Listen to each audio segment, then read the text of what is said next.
In the quaint town of Willow Creek, a group of spirited young kids, known as the Helping Hands Club, were on a mission to bring joy to their community.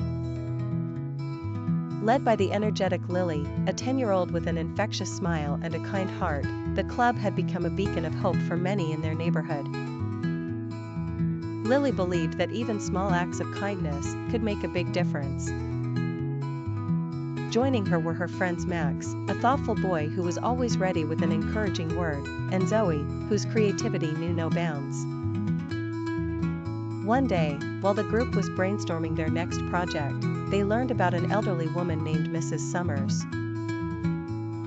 She lived alone and recently had been finding it difficult to maintain her garden, which she cherished deeply. Determined to help, the club hatched a plan to surprise Mrs. Summers by reviving her beloved garden. On Saturday morning, the kids gathered their tools and marched to Mrs. Summers' house.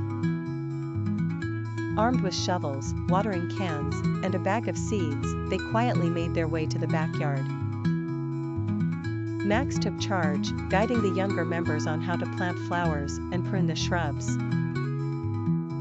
Zoe enthusiastically designed a small rock border, adding a whimsical touch to the flower beds, while Lily went inside to distract Mrs. Summers with stories about their club's adventures.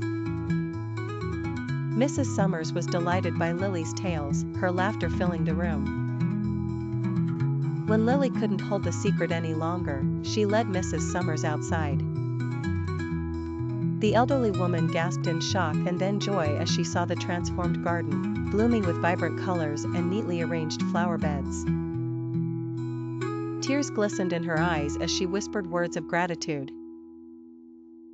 The Helping Hands Club returned home, hearts full and spirits lifted, knowing they had made a difference.